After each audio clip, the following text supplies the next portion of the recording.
ఓం అస్మద్గురుభ్యో నమః. ఆపదామపహర్తారం దాతారం సర్వసంపదాం లోకాభిరామం శ్రీరామం భూయో భూయో నమామ్యహం. జై శ్రీరామ్. మన శ్రీరమ్యం ప్రేక్షకులకు శుభాశీస్సులు. మన శ్రీరమ్యం ఛానల్ ద్వారా ఇప్పటి వరకు ఎన్నో సమస్యలకు పరిష్కారం తెలుసుకున్నాం. ఇప్పుడు ప్రధానమైన సమస్య వివాహమైంది, దానికి పరిష్కారాన్ని తెలుసుకుందాం. చాలామంది యువతీ యువకులకు ధనం ఉంటున్నది, చక్కటి రూపం ఉంటున్నది, విద్యావంతులుగా ఉన్నారు. అయినప్పటికీ వివాహం కావటం లేదు, చాలా దూరం అయిపోతున్నది వివాహ ఘడియలు. ఎందుకని? కుజదోష ప్రభావమా, లేకపోతే కాలసర్పదోష ప్రభావమా, లేకపోతే విధి విధాన దోషమా? ఏమైందో తెలియటం లేదు. వారు మానసికంగా వేదన పడుతున్నారు. ఎలా ఈ సమస్యకు పరిష్కారమని చాలామంది మమ్మల్ని అడగటం జరిగింది. దానికి సమాధానం చెప్తున్నాం. చక్కగా దాన్ని ఆచరించి సత్ఫలితాన్ని పొందండి. ఇలా వివాహం కాని స్త్రీ పురుషులు దీన్ని తూచా తప్పకుండా పాటించండి, ఫలితం పొందుతారు.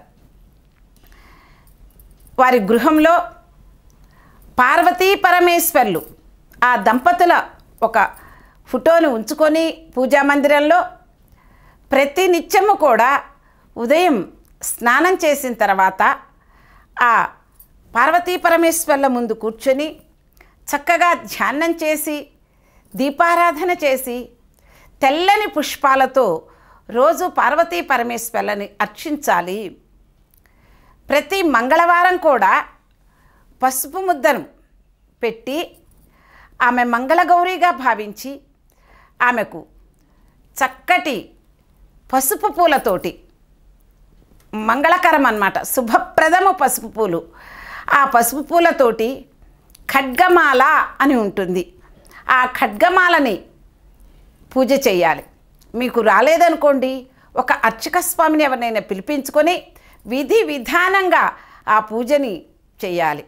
ఆ రోజు పూజ అనంతరము అమ్మవారికి నివేదనలు, వడపప్పు పానకము తప్పనిసరిగా నివేదన చేయాలి.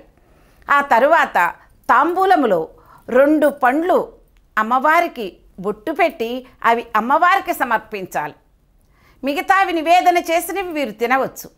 అయితే ఈ అమ్మవారికి సమర్పించిన ఈ పండ్లు సాయంత్రము సూర్యాస్తమయమయ్యేలోపు ఒక ముత్తైదువు కానీ కన్నెపిల్ల కానీ మనం ఆహ్వానించకుండా మన ఇంటికి వచ్చిన వాళ్ళని ఆ లలితా పరమేశ్వరిగా భావించి వారికి కాలుకి పసుపు పూసి నుదుటిన కుంకుమ ధరింపజేసి గంధము పూసి ఆమెకు ఆ తాంబూలాన్ని సమర్పించి ఆమె అమ్మవారిగా భావించి నమస్కరించాలి.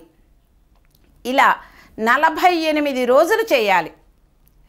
చేసిన తరువాత చివరిగా శివాలయంలోకి వెళ్ళి శివునికి ఏకాదశ రుద్ర వారాభిషేకం చేయించుకొని అమ్మవారికి సహస్రనామ పూజ చేయించుకొని ఆ తరువాత ఇంటి దగ్గరకు వచ్చి చక్కగా 10 మందిని పిలుచుకొని పార్వతీ పరమేశ్వర కళ్యాణం మీ శక్తానుసారంగా, గొప్పగా కాదు సుమా, కావలసినవి తెచ్చుకొని మీ శక్తానుసారంగా ఆ పార్వతీ పరమేశ్వర్ల కళ్యాణం చేస్తే తప్పకుండా వెంటనే అతి త్వరలో మీకు వివాహ ఘడియలు రావటం తథ్యం.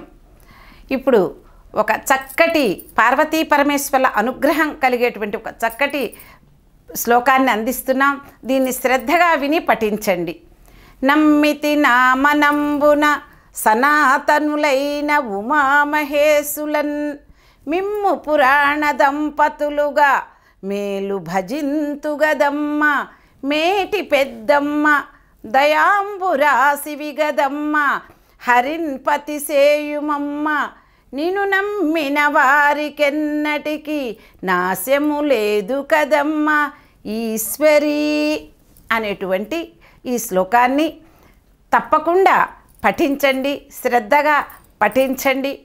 ఇలా పైన చెప్పిన విధంగా ఎవరైతే ఆచరిస్తారో వారికి ఆ పార్వతీ పరమేశ్వర్ల ఆది దంపతులైనటువంటి వారి యొక్క అనుగ్రహం కలిగి అతి త్వరలో శీఘ్రమే మీకు కళ్యాణం కలుగుతుంది, వారి యొక్క ఆశీస్సులు కలుగుతాయి అని తెలియజేస్తూ జై శ్రీరామ్.